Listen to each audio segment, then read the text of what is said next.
You don't deserve a place in this family. Get out before I call security." Those words echoed through the marble foyer of my Aunt Patricia Warren's Evanston mansion, her manicured finger pointing at the door while 40 relatives watched in frozen silence. I'm Claire Donovan, 32, and that funeral 8 years ago was supposed to be about mourning my grandmother Eleanor. Instead, it became the day my aunt declared war on me simply for existing. Quick hit on why this stings. I'm the daughter of Rebecca, Patricia's younger sister, who she'd always called the family embarrassment. When my mum died of ovarian cancer at 41, I was 19 and broke. Grandma Eleanor took me in, paid my $32,000 tuition at DePaul University, gave me a room in her guest house, and treated me like I mattered.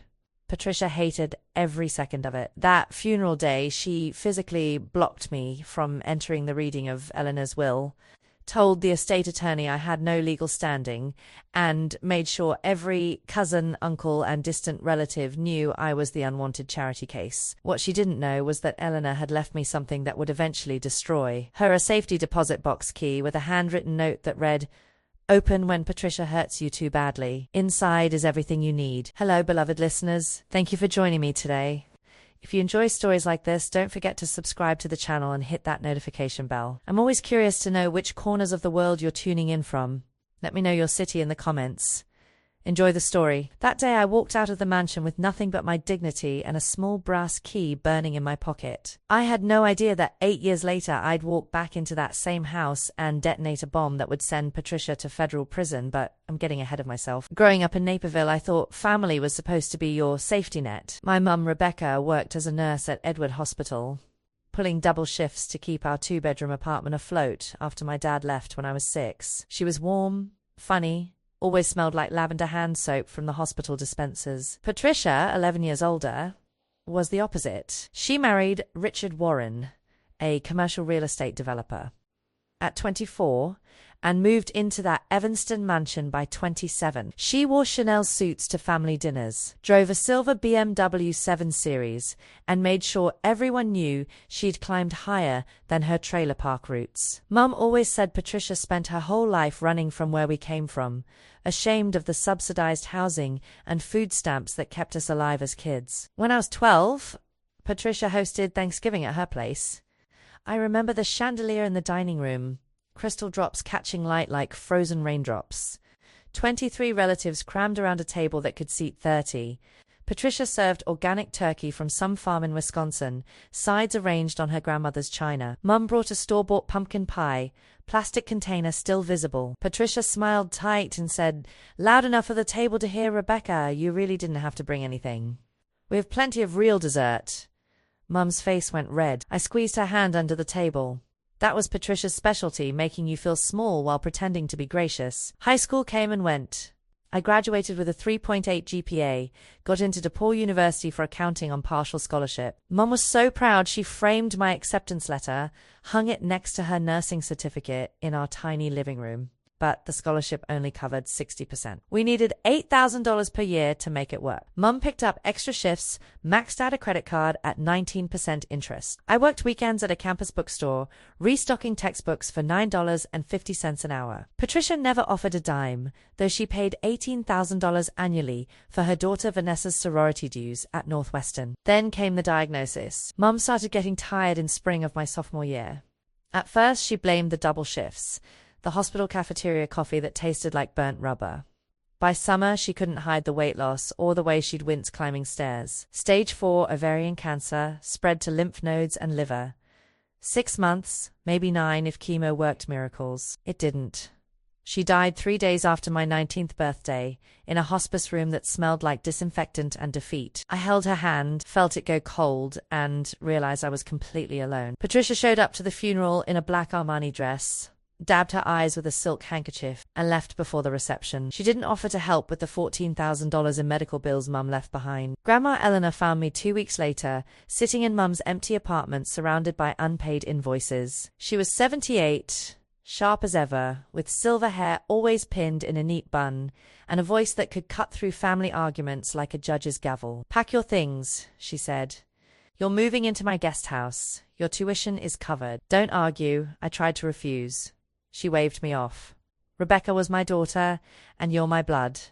Patricia can complain all she wants, but this is my money and my decision. That guest house became my sanctuary. 400 square feet with a kitchenette, bathroom, and a desk where I studied until 2 in the morning. Eleanor covered my remaining $16,000 in tuition for 3 years, bought my textbooks, even slipped me $200 monthly for groceries and gas. Patricia erupted the first time she found out. Family dinner at Eleanor's main house. I was setting the table when Patricia stormed in. You're funding her education? Mother, she's not even your responsibility. Rebecca made her choices. Eleanor didn't look up from stirring gravy, and I'm making mine. Claire stays. Patricia's jaw clenched so hard I heard her teeth grind. This is ridiculous. You're enabling her to be a leech just like her mother was. I dropped a fork, the clatter echoing. Eleanor turned, voice ice cold. Patricia, leave my kitchen. Now. Patricia left, but shot me a look that promised retribution someday. College progressed. I buried myself in tax code, financial statements, anything to justify Eleanor's investment. Junior year, I landed an internship at Morrison & Klein, a mid-sized tax firm in the Loop. I worked under Dennis Chun, a partner who specialized in small business compliance. He taught me to spot red flags in returns, deductions that didn't add up, aggressive shelters that invited audits. I was meticulous, double-checked every form, caught a $47,000 error in a client's corporate filing that saved them from IRS penalties. Dennis pulled me aside after. You've got the instinct for this, Claire. Most accountants just plug numbers. You understand the story behind them. By senior year, I had a job offer from Morrison & Klein at $52,000 annually, starting after I passed my CPA exam. Eleanor attended my graduation. Front row, clapping louder than anyone when they called my name. Patricia sat 3 rows back, left before the ceremony ended. That summer, I studied 16 hours daily for the CPA exam, living on instant ramen and black coffee. Passed all 4 sections on the first try. Eleanor took me to Gibson's Steakhouse to celebrate, ordered a bottle of wine that cost more than my monthly grocery budget. I always knew you'd make it, sweetheart, she said, eyes shining. Your mum would be so proud. I cried into my napkin, the expensive kind that actually absorbed tears. But Eleanor's health started failing. She turned 81 that fall, began forgetting appointments, struggled with stairs. I moved into the main house to help, sleeping in the room next to hers. Patricia visited twice a month, always with her husband Richard in tow, always asking questions about the estate, the trust, which assets were titled where. Eleanor would brush her off. Everything's handled, Patricia. My attorney has instructions. Patricia's smile would tighten, voice turning syrupy. Of course, Mother. Just want to make sure you're protected. One night in February, I awoke to voices in Eleanor's study. The door was cracked. I peered through, saw Eleanor at her desk, voice trembling but firm. Patricia, I know about the transfers. The offshore account in the Caymans. You've taken $2.3 million from the family trust over 15 years. Patricia stood frozen, then laughed nervously. Mother, that's absurd. Who's been feeding you these lies? Eleanor slid a folder across the desk. Bank statements. Wire receipts. Your own emails setting up the shell company. I hired a forensic accountant 6 months ago after noticing discrepancies.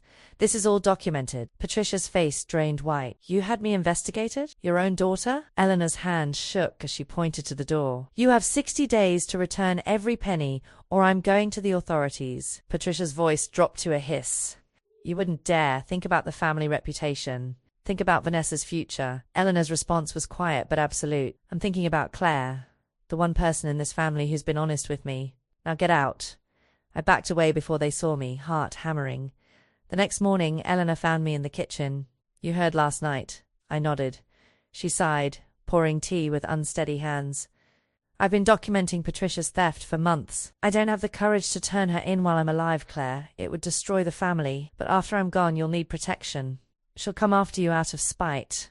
She handed me a safety deposit box key. Wells Fargo logo engraved on the brass. Box 347 at the Evanston branch. Inside is everything. Every document. Every proof. If Patricia ever hurts you badly enough, use it. Make sure justice happens even if I couldn't. Eleanor died in her sleep 6 weeks later. Heart failure, the doctor said. Peaceful. I found her that morning, already cold. her reading glasses still on the nightstand next to a half-finished crossword puzzle. The funeral was scheduled for Saturday at St. Athanasius Church, burial at Memorial Park Cemetery. I wore the black dress Eleanor had bought me for job interviews. Stood in the receiving line shaking hands with relatives I barely knew. Patricia arrived in full mourning regalia, black veil, diamond earrings that caught the light. She hugged distant cousins, sobbed into tissues, played the devastated daughter perfectly. The attorney, Malcolm Reeves, scheduled the will reading for Monday morning at his office on Michigan Avenue. I showed up at 9, sat in the waiting room across from Patricia, Richard, Vanessa, and my cousin Derek. Patricia didn't acknowledge me, just scrolled her phone with manicured nails clicking against the screen. Malcolm called us into his conference room at 9:15, a long mahogany table with leather chairs. He opened the file, read the standard legal language, then got to distributions. To my daughter Patricia Warren, I leave my collection of jewelry appraised at $87,000 and my 50% stake in the Florida condo, valued at $240,000. Patricia nodded, satisfied. To my grandchildren, Vanessa Warren and Derek Collins, I leave $25,000 each for education or investment purposes. The cousins smiled. Then Malcolm paused, glanced at Patricia. To my granddaughter Claire Donovan, I leave the guest house property, titled separately, valued at $180,000, plus contents of safety deposit box 347 at Wells Fargo, Evanston, and my personal trust fund established in 1998, currently valued at $450,000, to be transferred upon her 30th birthday or upon completion of her CPA certification, whichever comes first. The room exploded. Patricia shot to her feet. That's impossible. Claire isn't even legitimate family. Rebecca never married Claire's father. Malcolm's voice stayed level. Illinois' law doesn't require legitimacy for inheritance. Claire is Eleanor's biological granddaughter, confirmed by DNA test Eleanor requested in 2019. Patricia's face went scarlet. This is fraud. Mother wasn't of sound mind. I'm contesting this immediately. She pointed at me, voice shaking with rage. You manipulated her.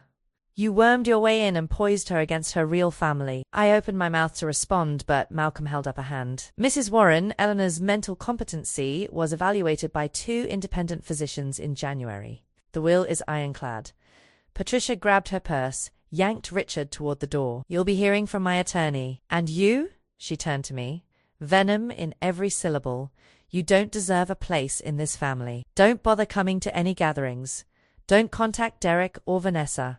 You're dead to us, she slammed out. Derek followed, avoiding my eyes. Vanessa lingered, whispered, I'm sorry, then left. I sat in the silent conference room, hands trembling. Malcolm passed me tissues. This reaction isn't uncommon in contested estates. If you need a referral for legal counsel, I have names. I shook my head, wiped my eyes. I just want to finish school and move on. He nodded. The trust transfers automatically once you provide proof of CPA certification. The guest house deed is yours immediately. As for the safety deposit box, Eleanor left instructions that only you may access it.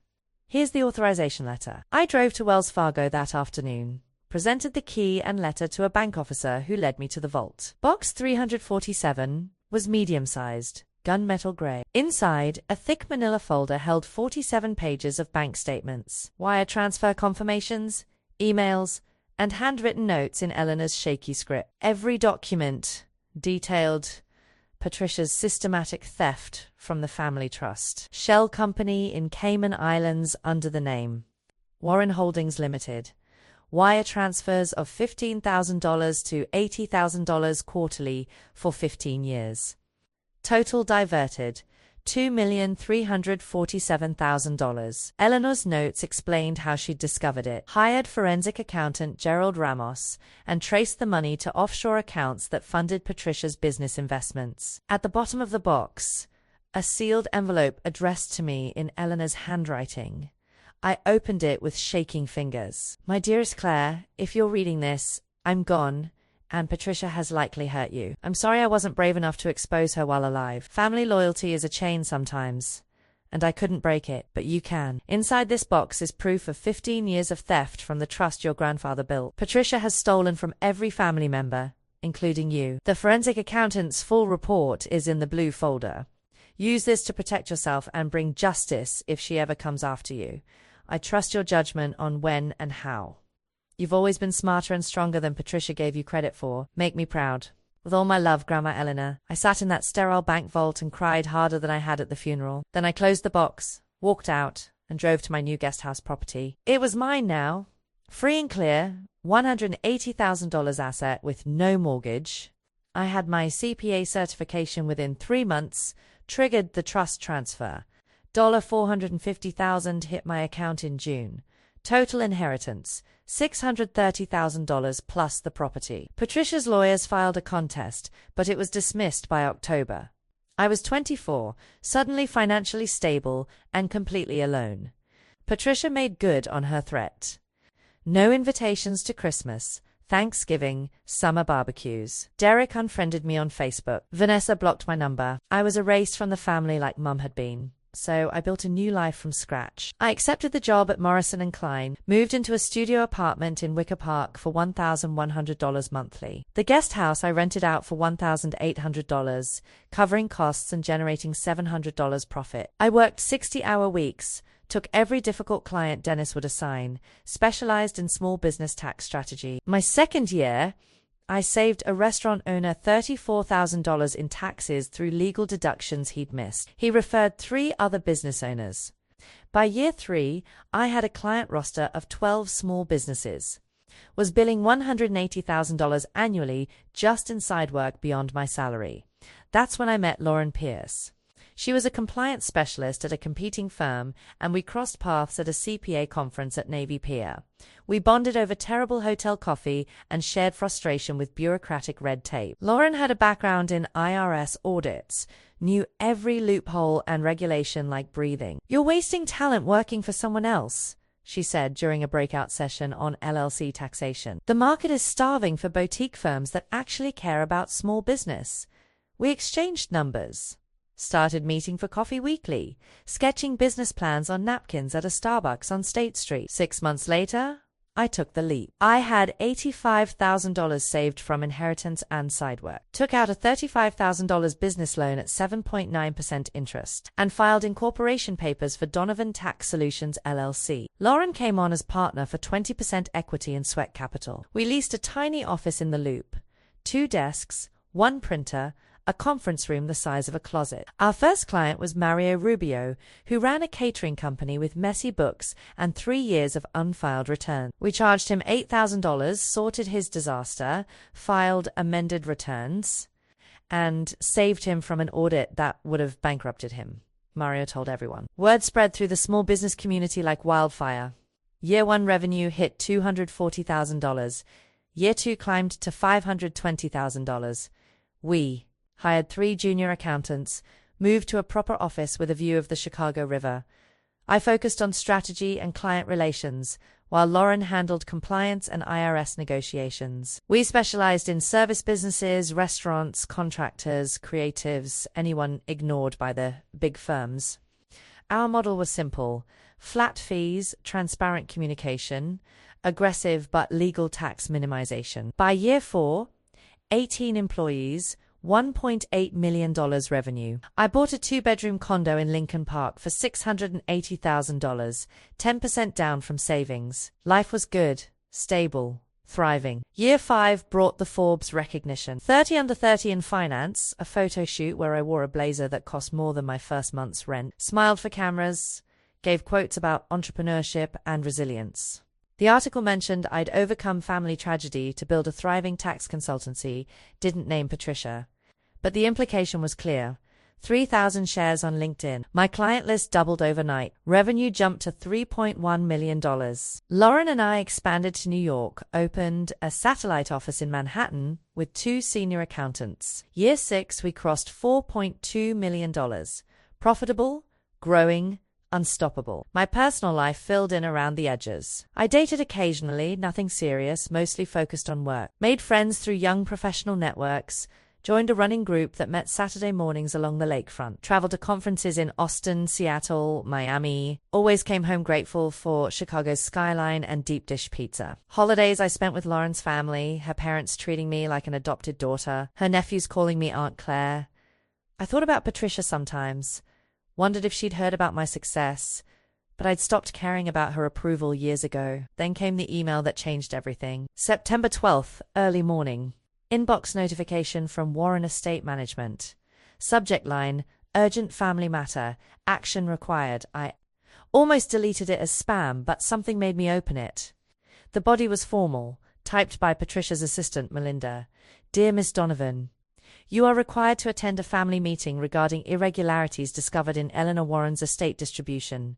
Your presence is mandatory. Saturday, October 3rd, 2 p.m., Warren Residence, Evanston. Failure to attend may result in legal action to recover funds improperly distributed. Regards, Patricia Warren via Melinda Costas, Executive Assistant. I read it 3 times, then forwarded to Lauren with one word. Thoughts? She called immediately. This smells like bullshit intimidation. What irregularities?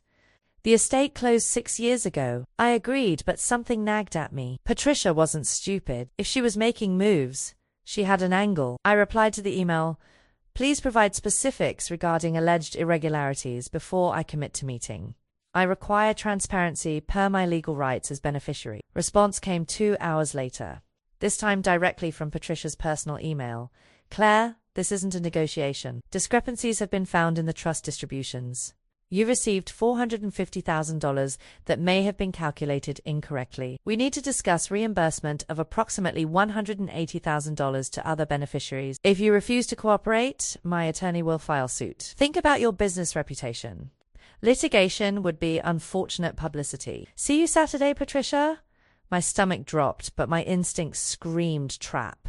I called Malcolm Reeves, Eleanor's estate attorney. He pulled the file, reviewed distributions, called me back within an hour. There's nothing irregular about your inheritance, Claire. The trust was calculated precisely according to Eleanor's instructions. This sounds like harassment. I thanked him, then made another call. Jake Morrison, private investigator I'd used once to verify a client's asset disclosures during a divorce-adjacent tax case. Jake was former FBI, ran a discreet operation out of an office in Schaumburg. I need background on Patricia Warren, I said. Financial movements over the past 5 years, any legal issues, business dealings. Deep dive. Jake quoted $5,000 for a comprehensive report.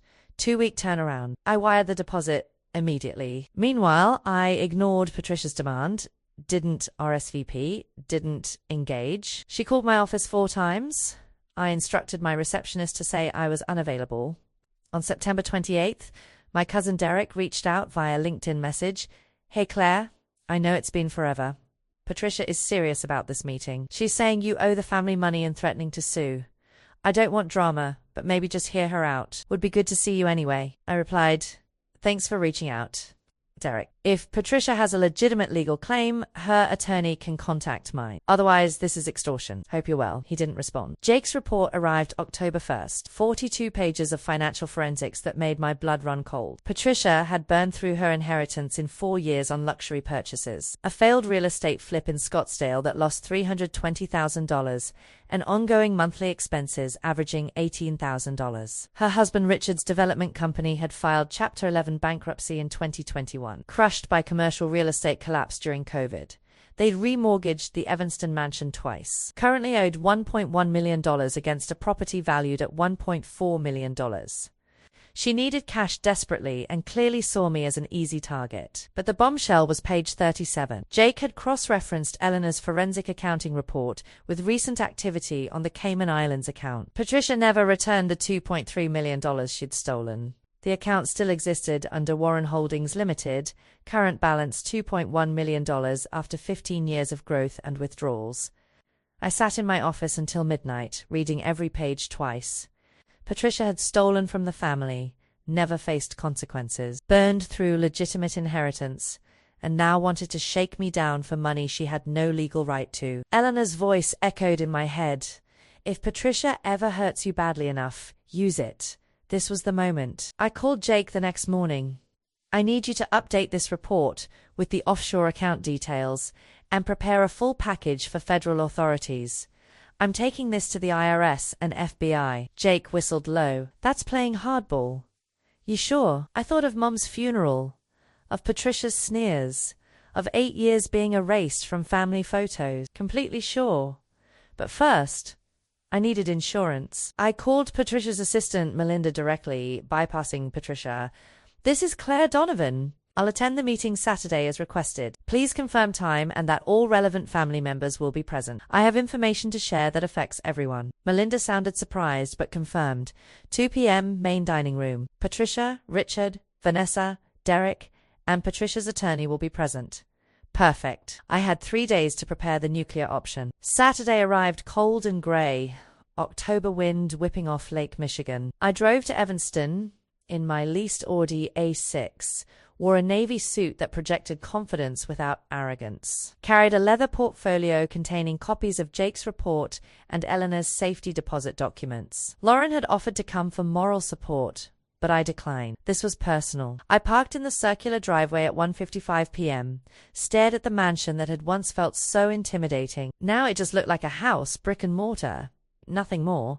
I walked to the front door, rang the bell. Melinda answered, ushered me inside without warmth. The dining room looked exactly like I remembered. That same crystal chandelier, long table set for 6 with place cards. Patricia sat at the head in a cream Chanel suit. Richard to her right, looking uncomfortable in a golf polo. Vanessa and Derek flanked the other side, both avoiding eye contact. An older man in a grey suit sat at the opposite end, briefcase open, Patricia's attorney. Patricia stood as I entered, smiled with all teeth and no warmth. Claire, so glad you could make it. Please. Sit. She gestured to the chair nearest the door, the power move obvious. I sat, placed my portfolio on the table, folded my hands calmly. Patricia wasted no time. I'll keep this brief. We've had the estate reviewed by independent accountants, and they've determined errors in the distribution of Eleanor's trust. Specifically, you received $450,000 that should have been divided among all grandchildren equally. Your share should have been $180,000. You owe the estate $270,000 in overpayment, plus 6 years of interest at 5%, totaling approximately $351,000. However, family is family. We're willing to settle for $180,000 if you transfer funds within 30 days. She slid a document across the table, settlement agreement, already typed. Sign here, and we can move forward without litigation. I picked up the paper, scanned it, set it down without signing. Patricia, that's an interesting story. Unfortunately, it's complete fiction. Her smile hardened. Excuse me? I opened my portfolio, pulled out Malcolm Reeves' letter, dated 3 days prior. This is from Eleanor's estate attorney, confirming the distribution was calculated correctly. Per her explicit instructions, there was no error. What you're attempting is extortion. Richard shifted uncomfortably. Derek stared at his hands. Patricia's attorney leaned forward. Ms. Donovan, we have grounds to contest based on new evidence of Eleanor's diminished capacity at the time the trust was amended. I pulled out the next document, medical evaluations from 2 physicians. Eleanor's mental competency was evaluated by independent doctors in January before her death. She was of sound mind. This is documented and was already reviewed during probate. Patricia's voice rose. You manipulated her. Everyone knows you isolated Eleanor in her final months, poisoned her against her real family. I met her eyes, calm as ice. I cared for her while you stole from her. The room went silent. Patricia's face flushed. What are you talking about? I pulled out the bank statements, wire transfers, emails, spread them across the table like a poker hand, revealing a royal flush. I'm talking about the $2.3 million you embezzled from the family trust over 15 years using an offshore shell company in the Cayman Islands. Warren Holdings Ltd., account number ending in 7384. Eleanor discovered it 6 months before she died.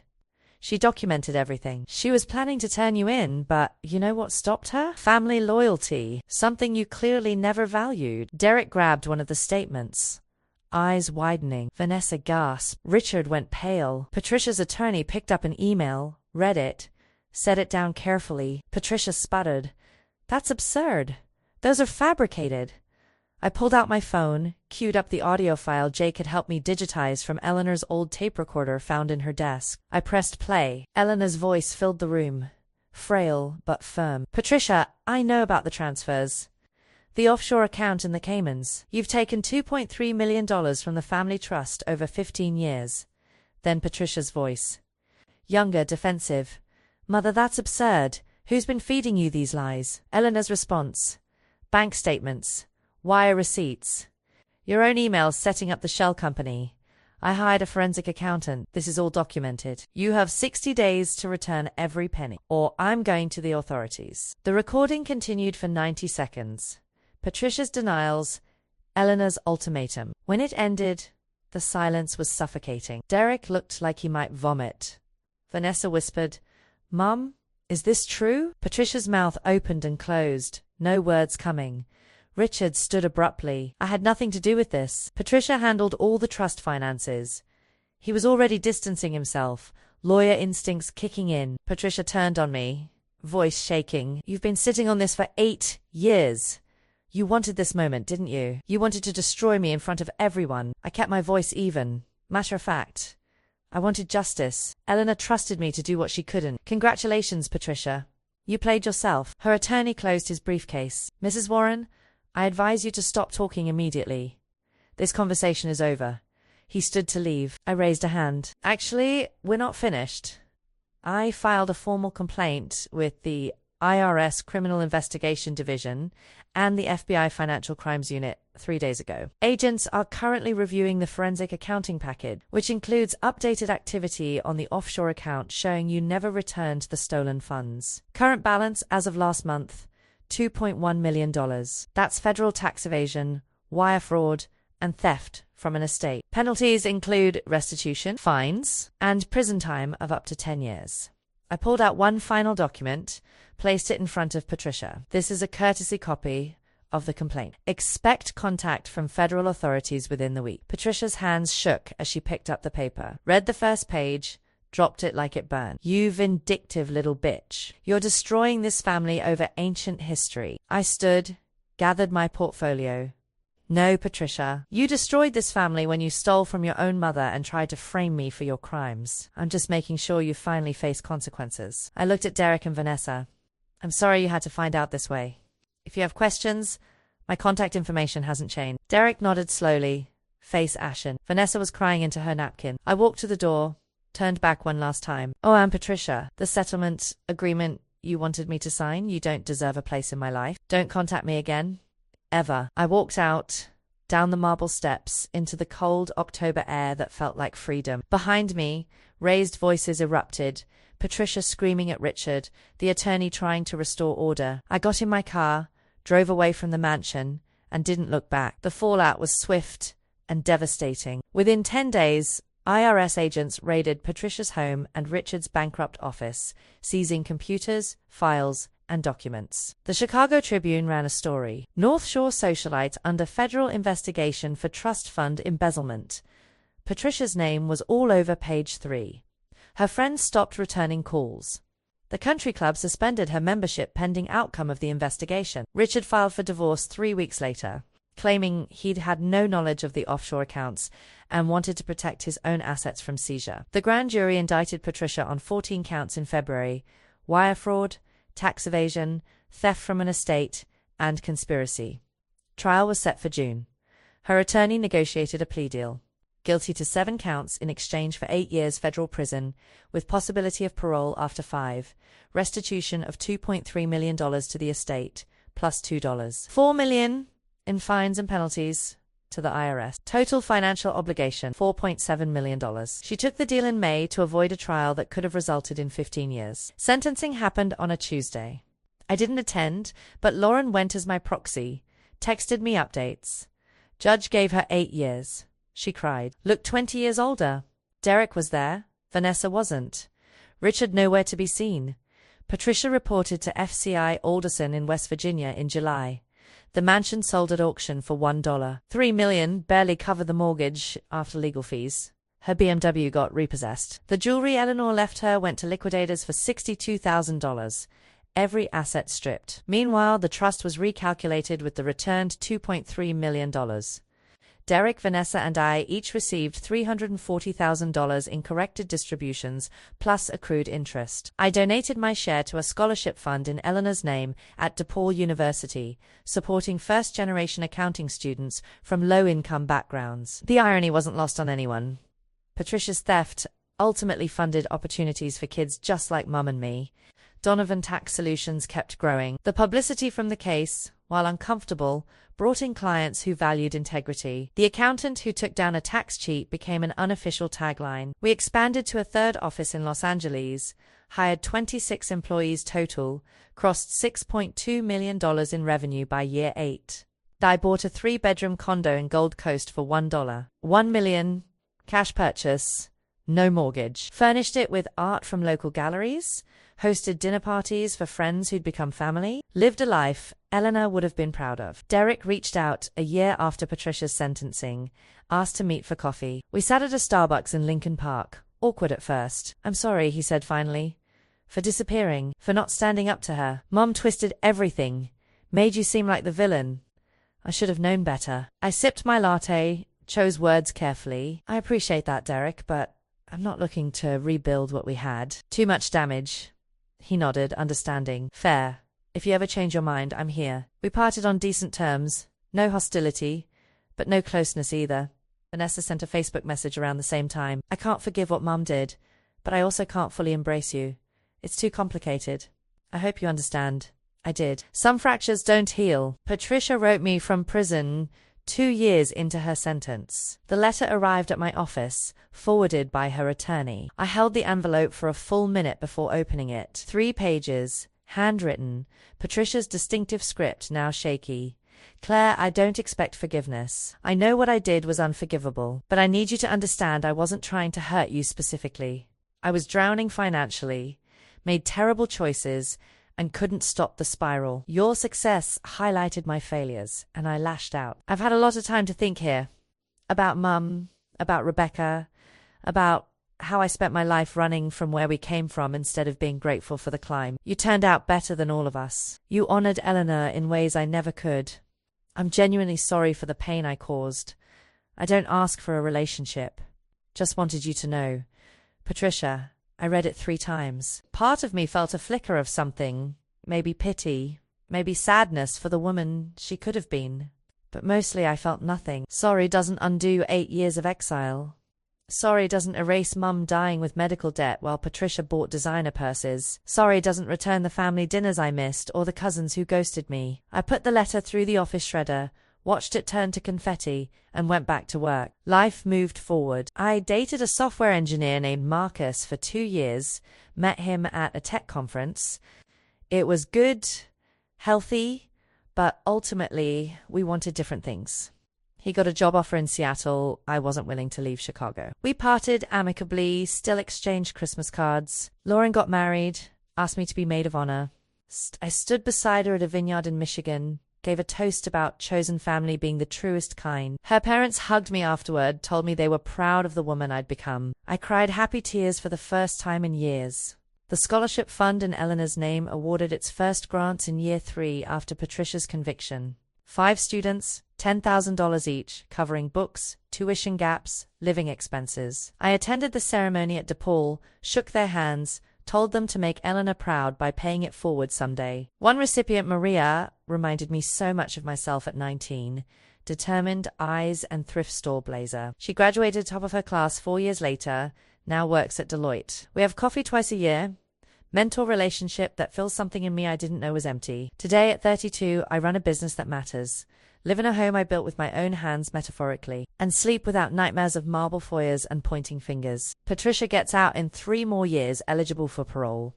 I hope she finds peace, but it won't involve me. Derek and I exchanged pleasantries at the annual scholarship ceremony he started attending. Vanessa and I are Facebook friends who never interact.